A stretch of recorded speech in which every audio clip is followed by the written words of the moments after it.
Hello out there to everyone on Patreon.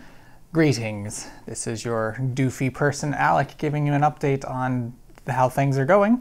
And this is going to be another very relaxed, chilled video. And so probably don't even need to be looking at the screens. This is the perfect thing to be doing in the background while you're doing whatever. You could almost think of it like a podcast, maybe. I don't know. But how are you doing? How are things with you? I hope they're okay. Things are pretty good over here. Just got back from headquarters, which is part of what we're talking about, or what I'm talking about. Again, I don't know why I do that. And got a lot of stuff, pretty much everything sorted there now, ready to get things going in the basement to get ready to move this there. But for now, man, the last video, the elevator one's doing better than I thought. Strong finish to October, that's good. I haven't checked comments recently, but I'm a little surprised that we're starting over.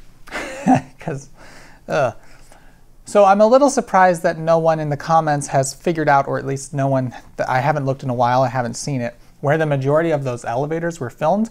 It was at College of DuPage, which is my local community college where I went to. And the reason why I'm surprised no one figured it out is because at COD, which is what everybody calls it here, every single room, basically door, including elevators, has a very standard plaque indicating what building it's in and giving it a number. So the big building is the BIC, which is the Berg Instructional Center.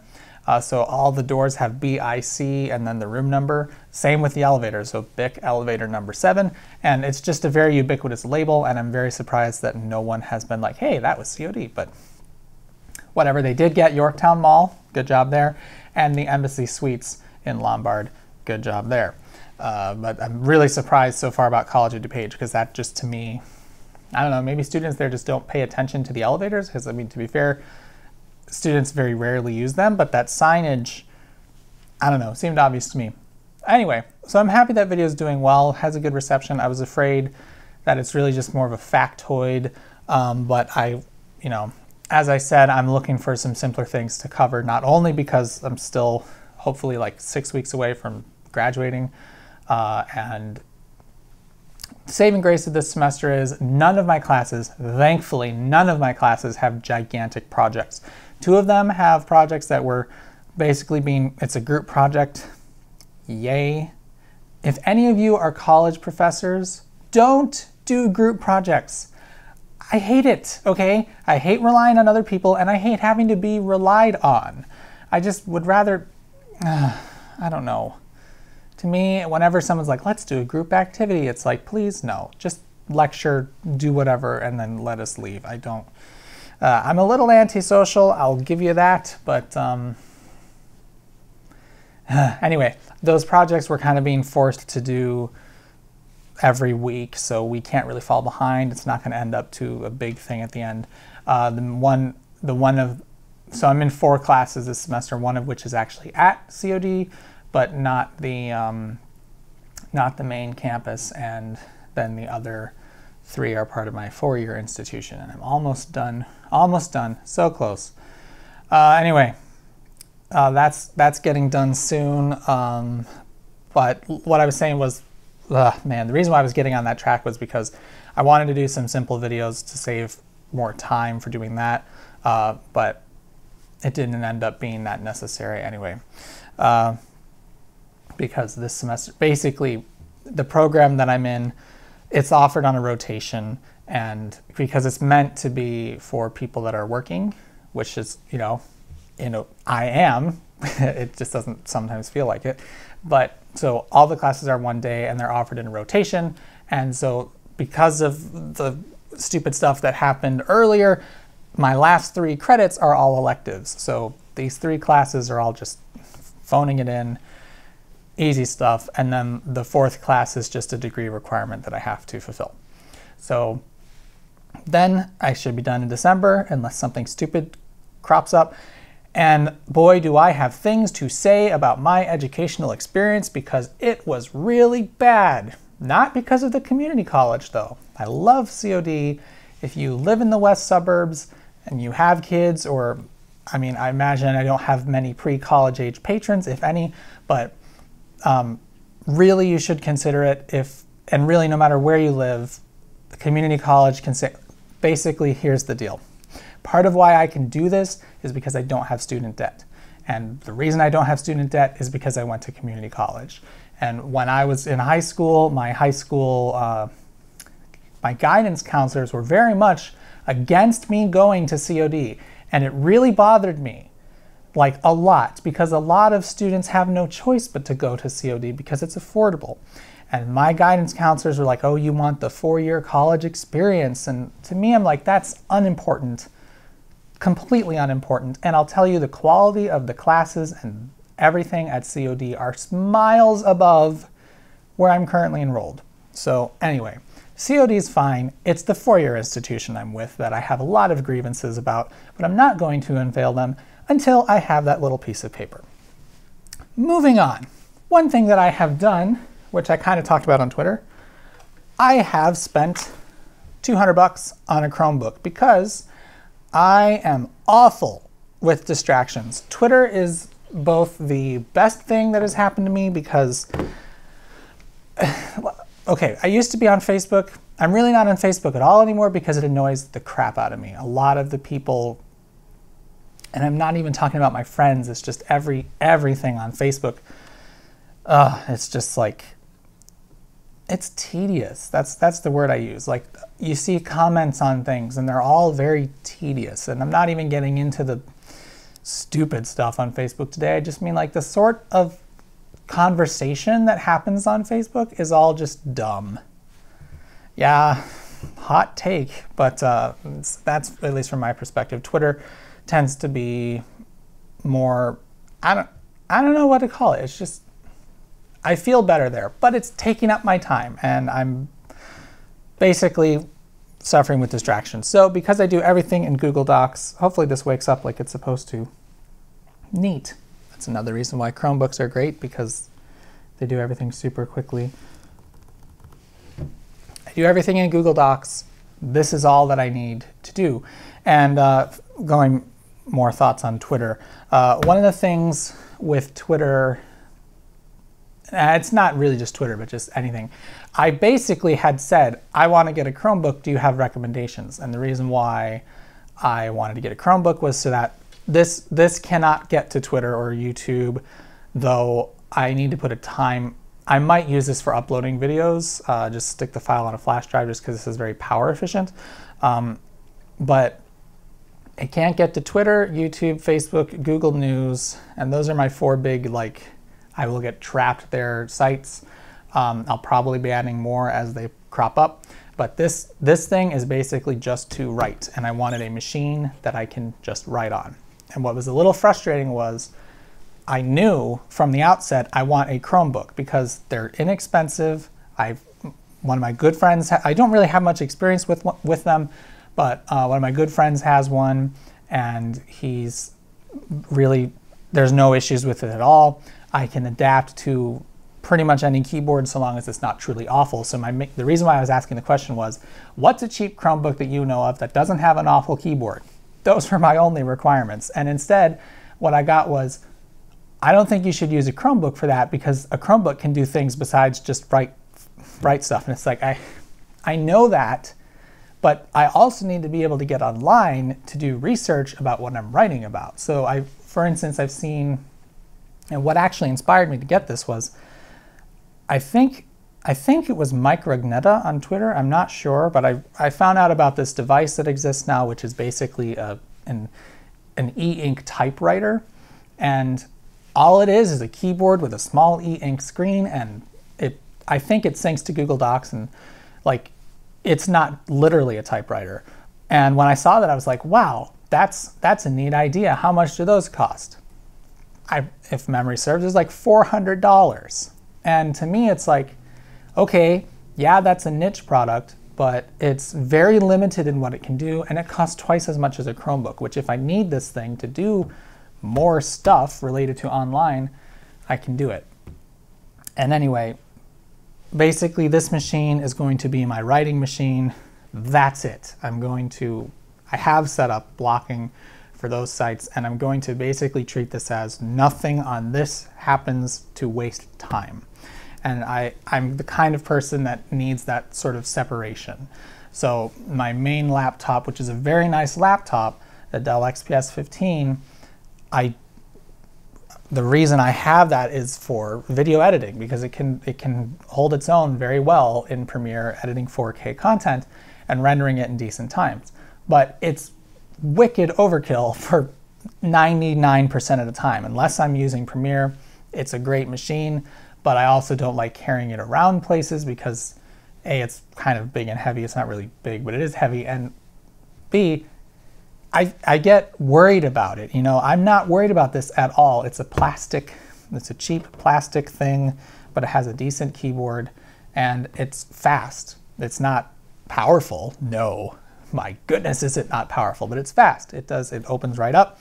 I can get going immediately. As long as it's connected to the internet, everything syncs, and it can use Google Docs offline, so I can just go to a park, start writing, as soon as I get back online, it auto-updates. So that was my rationale for getting a Chromebook. This is the Acer, I should probably just unplug it, the Acer Chromebook 11. Pretty good. One thing I will say out of the box, weird thing, it didn't sit flat. I put it on this table and it was like rocking, and it wasn't flat, and it's very weird because like it's packaged very well and it's brand new. And I was like, well, that's gonna annoy me. Well, then I realized it's plastic. I can probably just bend it flat, and I could. So I just bent it and now it's flat. So that might happen. But this is, you know, the other thing I should say, the other reason why I was kind of gravitating towards this is that I had, and I still have it, it's just kind of useless now because it's pushing 10 years old, and with very basic hardware. I had a netbook that I got in high school, and I love that thing. If it were still fast, I would probably use that for the majority of stuff. Big caveat is its display resolution is, I think it's like 1024 by 600. It's a weird resolution. I'm pretty sure it's 1024 by 600. It's a very low res screen. It's running XP. I've put Ubuntu on it, but it doesn't run it well. So it's kind of useless, but I love the small form factor. This is a little bit bigger than the netbook, but it, you know, also has a full-size keyboard where the netbook was like 85%. So I kind of like going back to that. And again, biggest thing is I need that separation. This does not do stupid time-wasting things. This gets to Google Docs and basic stuff to research. So, you know, I'm not blocking much of anything besides what I have identified as this wastes my time. And I want to set up an app on my phone to basically probably from 9 in the morning to at least 5 or 6 at night, block Twitter and all those things on my phone. So that way I'm a more productive person during the daylight hours, because that's when I like to write most, is when I'm, you know, at night I can do things like edit, I can film, I can do all that, but writing for whatever reason at night just does not work for me. I can't really tell you why, but yeah, that's this. That's what this is about. I hope it works out for me. I'm planning on making the Technology Connections 2 video kind of going over what I just went over, because, man, I'll tell you this, there are so many distractions these days. Wheezy Waiter, if you're not familiar with him on YouTube, he's doing a thing now where he hasn't been on the internet since the 1st of the month. He's going to make a video about that. In some ways I'm like, maybe I should do that. I know I can't, but especially because basically I rely on the internet to do all my research. Speaking of, let's move on to headquarters stuff. Headquarters. Everything is pretty much ready to go. My dad and I were just there. This last weekend, I was doing a lot. So what I was starting to get at was internet. Frontier, which is the phone company out there, will not add more ports for internet service out there. don't know why. They say we're out of ports and we're not adding any.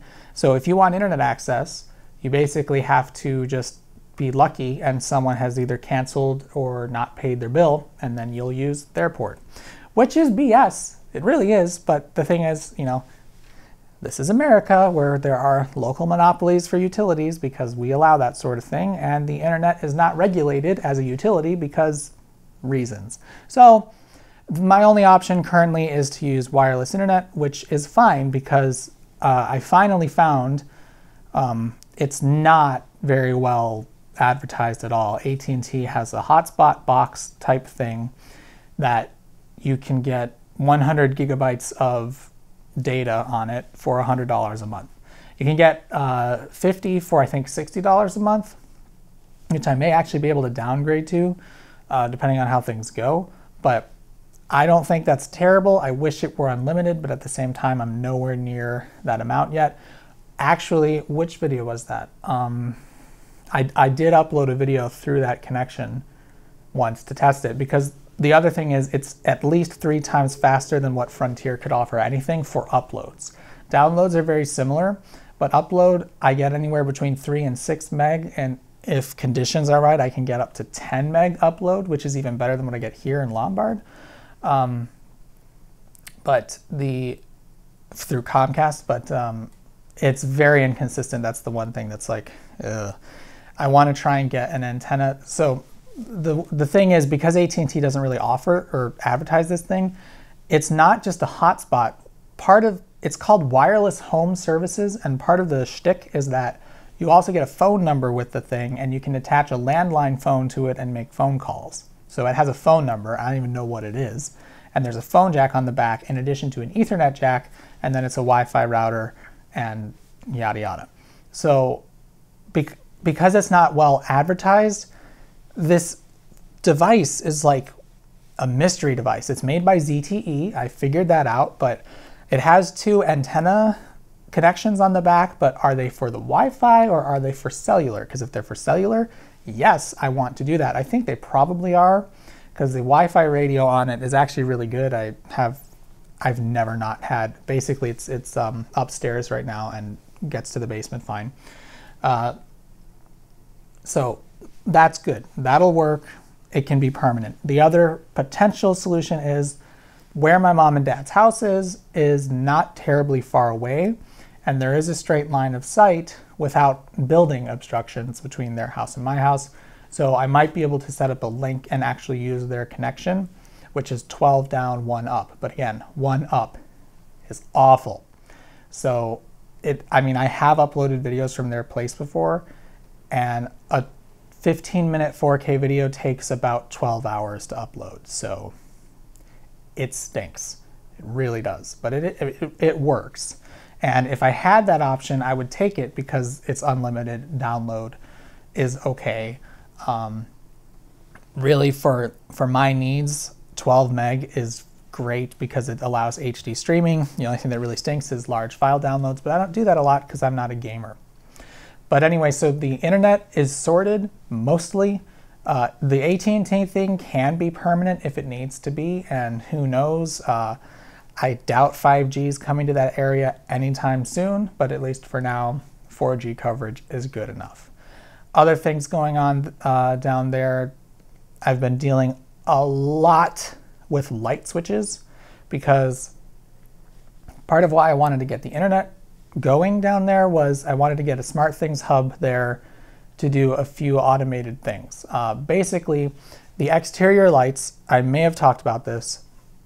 I'm a little like, why did they do this? But they did a lot of really tasteful exterior lighting around the house, but it's all on one switch.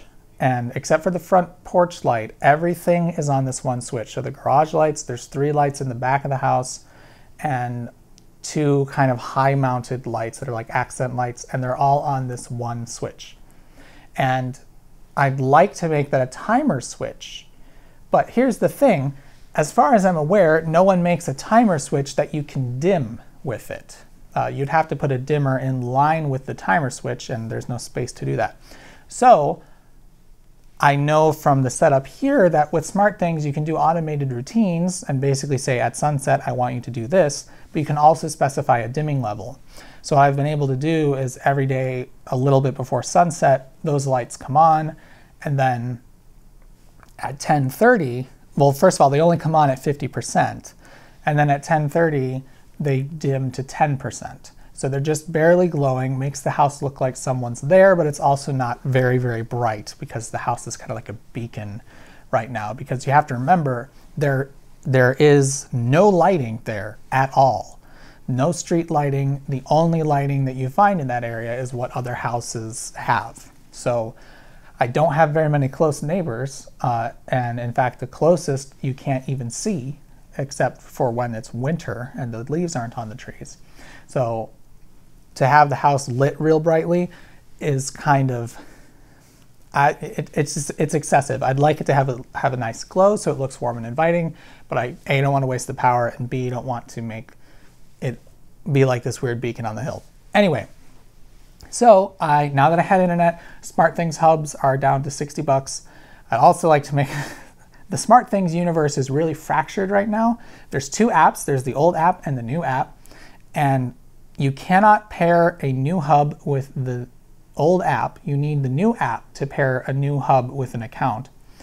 And the old app, or some things will not pair with the new app. And so the light switch that I bought, I couldn't get it connected. And it's Z-Wave, it's a standard. And so I'm, using the auto inclusion, and SmartThings just isn't seeing it. So, but then, lo and behold, go to the old app, boom, Z-Wave dimmer. So SmartThings is a little screwed up right now. I kind of wish Samsung hadn't bought it because they're really screwing with it, I think, but hopefully that gets sorted. But anyway, when I put in that dimmer on that switch, suddenly all of the other dimmers that I have been, well, all the other light switches that have LEDs now, because this is a long story. I hope you're doing something else because this is crazy. But the living room and dining room lights those rooms are open to above. So it's a very nice space because there's a loft up there and they look down to the living room and dining room, which is awesome. But when they designed the house, they did a track light around the edge. And basically to change bulbs, you need to get a very long extension ladder out because it's the second story. So one of the first things that I did as soon as I had the opportunity was to get up there and change them to all LED. And they're fine. They work great. In fact, I added some more. I stole some of the lights from the bedroom because all of the rooms, with the exception of the bedroom that you have seen, and the kitchen, have track lighting. So I stole them from the upstairs bedroom because they match, because they no longer make those anymore, and put different ones up there. And now there's more light, and it's also not 50-watt halogen spots, because it used to be the dining room and living room light. There wasn't enough light, and when they were on all the way, it was like 500 watts or something stupid. So now they all have LEDs. And everything seemed to be fine. Except as soon as I put in the garage dimmer, then the dimmers that the LEDs were on for the living room and dining room, even though they're on a different circuit, they started going crazy at certain light levels of the exterior dimmer. Why? I have no idea.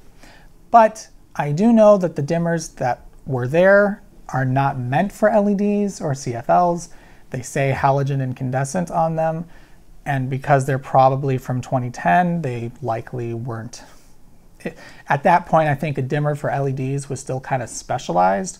So the bulbs tolerated the dimmers fine until I added that other dimmer. And there's some sort of incompatibility between the two of them, and they went crazy.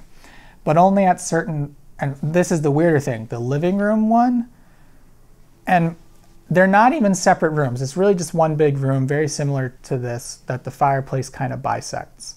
But the living room would flicker at like 40% of the outside lights, and the dining room would flicker at maybe 20%.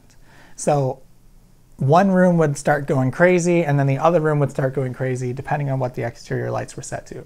So I've been changing light switches because that's the last, I'm worried that it's going to hurt the bulbs and I don't want to have to get up there to change them again.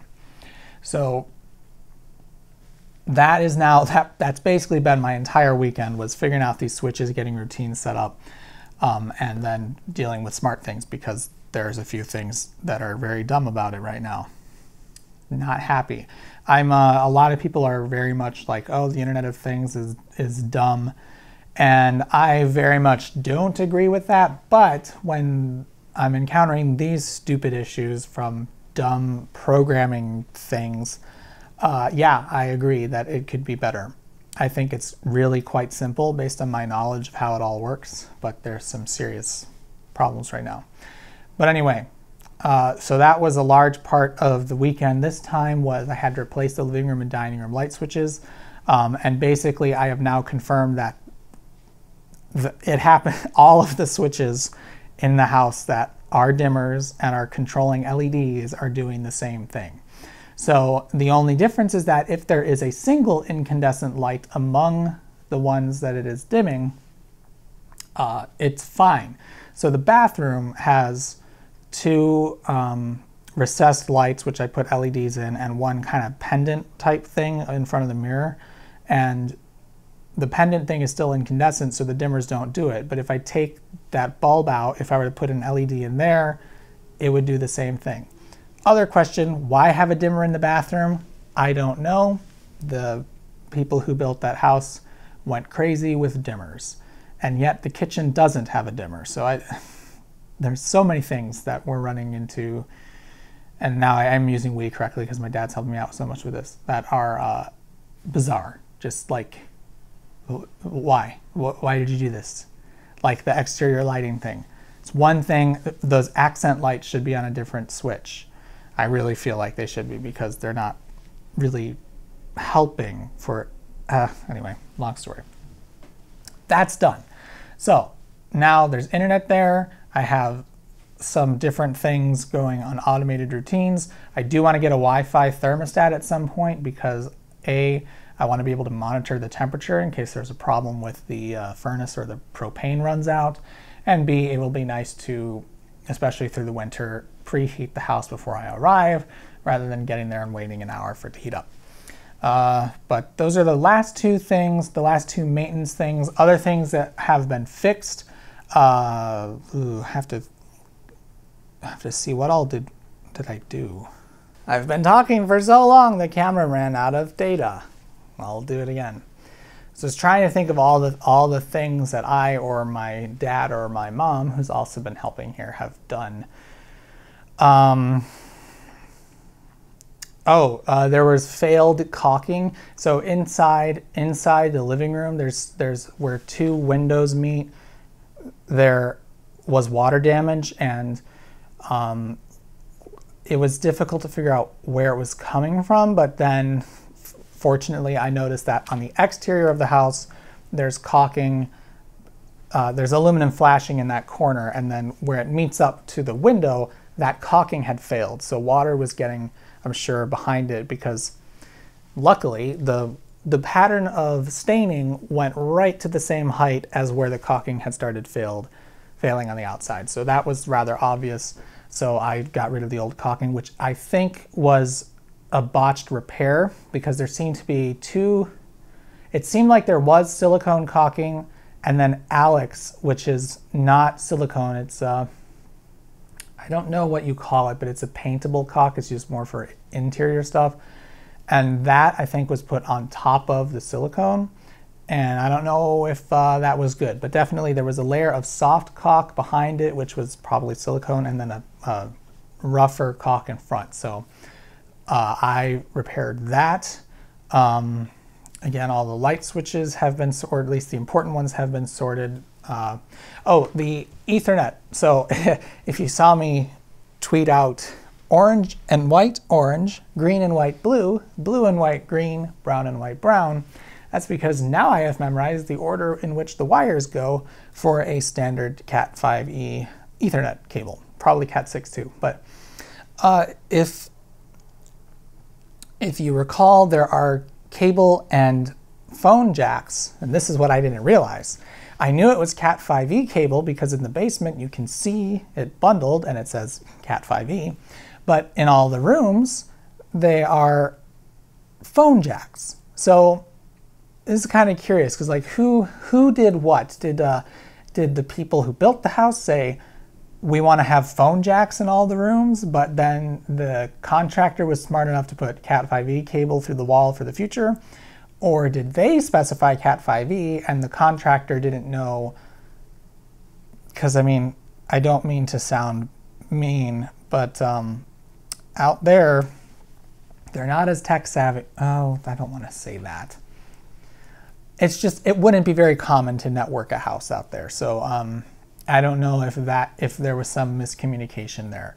But in any case, I've replaced 4 of, and I need to replace the other 2.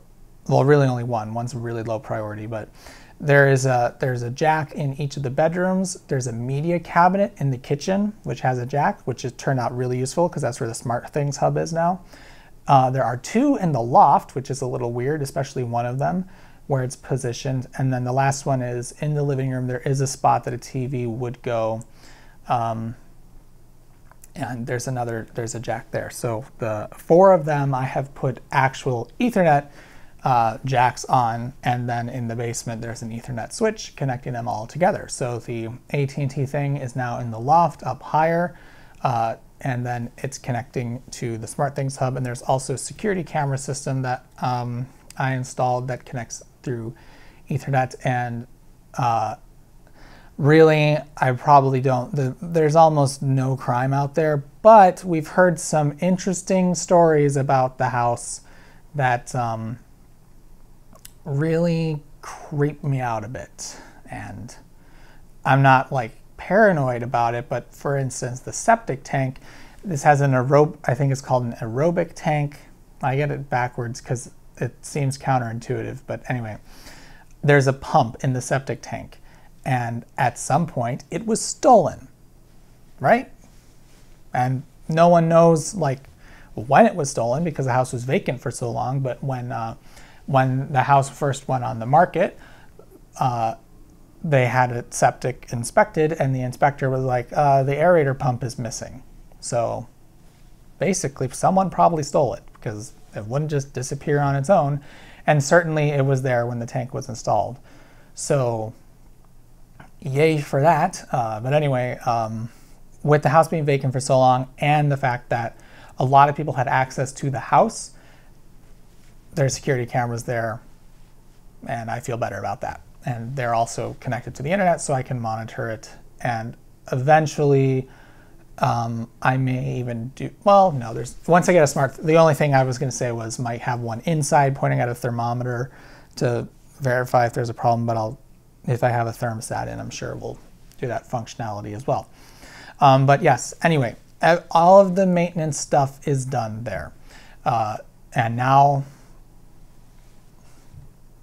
it's ready, basically. I did the thing in the garage that I wanted to do. I got the 2 more exterior lights added on the side of the garage because there's currently, well, there were no lights there at all. So if you were to walk around the garage to the back door at night, you need a flashlight. There's no light at all. That's fixed.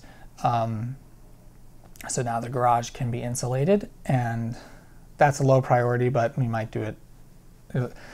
The thing is, now my dad doesn't work in the winter. He just works seasonally. He's almost retired, so he has a lot of stuff that he can help me with while I'm here. So, which is really nice of him, and I'm really happy that he's able to do that. So he's going to start working on that, and then we have pretty much the plan worked out for the basement. That pipe for the radon reduction system, and I'm sorry I'm not there. I should have done this when I was there, but I literally ran out of time because there was just I was there from, let's see, Thursday to Monday, and the whole time I was either working on the Ethernet stuff, working on the garage lights, or doing the light switches, and so that was my whole weekend. But now and fixing the caulking, and it's all now, we I hope that we can move forward to the important part, which is building the studio into the basement. And for that, certainly I will be giving you updates and bringing you along. And anyway, it's very exciting. And again, thank you for making this possible, because it really wouldn't be without your help. And soon enough, we will, my dad and I will have everything at least to the point where well, no, because I can't move the set there till it's done. Basically, that room just needs to have the walls built, drywall put over them, insulation as well for that half of the basement. But also, I want to have the room, and I think it's very important to have the room carpeted for sound, because it's a very big open room, and sound control might be a little difficult. The great news is, unlike the traffic that you keep hearing outside, that you may or may not have heard through the video, because it depends on if I'm talking or not, but there's no noise there at all, except for the occasional, like, the dump truck that drives outside, or some large truck, but even then, you can barely hear it on the inside, and the studio is on the back side of the house. So I think once those walls are up, you won't hear a single thing. And I probably said the radon reduction pipe. What I think we're going to do is my dad and I are going to turn that into a closet. So we'll build out to about the front of the pipe, and build about a 4-foot wide closet, which I can store like cameras and lights and stuff in. And then also, with the door shut, it should block off the sound for the radon vent. If it doesn't completely, I can shut it off. There's a switch outside. I can just turn it off while I'm filming and then turn it back on. 20 minutes without the radon fan running, I'm sure, will not kill me. So those are great options. But anyway, what do we have? What am I doing for the short term? Working on a video on LightScribe. Do you remember LightScribe? I have, and I'll explain more in the video, but wait, well, maybe I won't. I'll explain it here. When I was younger, I used to turn, like, I used to offer making audio cassettes or records into CDs, and then converting home movies to DVDs. And mainly did it for family and friends. But I never liked paper labels on discs, and I never had an inkjet printable, or an inkjet printer that could print on those discs. And I loved how LightScribe labels worked. So I used LightScribe for all that stuff. And I actually just learned that LightScribe is kind of dead officially. So that's sad. But I want to do a video on LightScribe. That's the one I'm working on now. We'll probably have done soonest. And what else? That's well, I don't want to be like, is it spoilers if I tell you what I'm doing? What's planned? I don't know. There's 2 big cans of worms that I don't really want to open up yet, because I'll need more time to do that, and that is analog photography and electromechanics. I have a lot of things to do in those 2 realms, so probably don't want to start them yet. But then I also have in the more closer things, it seems like people were interested when I talked about the SD logo and how that's a disc. Did you ever realize it's a disc? There was some intrigue for that, so I want to do a video on that. I'm slightly tempted to address the terabyte, gigabyte, and that stuff, though I'm apparently on the wrong side of that issue. Yeah. To me, let me just share my thoughts. We have base 10 counting, which is what we count numbers in. And then if you want to equate to kilobytes and 1024, then what about dozen? So a lot of people kind of forget that base 12 counting was a thing. We have dozens, and then a dozen is a gross. I don't know what a dozen gross is. I don't know if it even has its own term. But for me, I'm like, okay, all of these rooms hold all these boxes hold 1 dozen donuts. That's great. But if I have 10 dozen donuts, I just want to know I have 120 donuts. Anyway, now we're getting off topic, but I don't really want to make a video about that because I'll probably get lambasted, but we'll see. I also have, this might be a Technology Connections 2 video, My turn signal video that I made has gotten so many comments flagged for review and or spam, and I haven't looked at them because they're all terrible. And I kind of want to make a video that's like, I go through your terrible comments, and I don't know how to put the title a little more gently, but basically like a showcase of all the awful things people have said and me probably deleting most of them. Because it's so bad, a computer algorithm has decided that it should be held for review. I haven't set up any filters on comments. Anything that gets held for review is automatic. But I kind of want to do that. It definitely would not be a main channel video though. And that's I have a document, and another reason to keep this with me is I have a document that I just keep ideas in. I just thought of doing retroreflectors because I think those are really interesting, and a lot of, I don't know how many people think how they work and why they're so useful and important. And then, yeah, as always, I'm open to ideas of what you would like me to tackle, because it's, it's funny, there's some things I just never thought to do, and then I see a recommendation, it's like, that would be really neat. And I'll be honest, I haven't acted on any of them yet, but they always get thrown into my ideas bucket because it's, you know, you never know. Sometimes it has been the case really that the videos that I don't expect to do well tend to be the ones that do well. And it's very paradoxical, but that's just how it is. So like the elevator video, is it going viral? No, but you know, it's pushing 100,000 views, and it's kept view numbers high for more than 2 days. So that's great. It's starting to dip now. And the turn signal video, that was unexpected. And of course the PlayStation video, that, whoa, never thought that would happen. But anyway, I should probably end this because I've been filming for a while. Yeah, but anyway, thank you again. I hope you enjoyed this. I don't know. Techmoan recently did something similar to this, and I just wanted to make sure everybody's on the same page here, and or at least give you more info, because I will say this week I probably won't have a video out just because most of my weekend was eaten up doing stuff at headquarters. But you know, it's short-term delays for long-term success, I hope, as we all do. Anyway, I'll see you later. Thank you again for your support. Is it weird to say thank you for your patronage?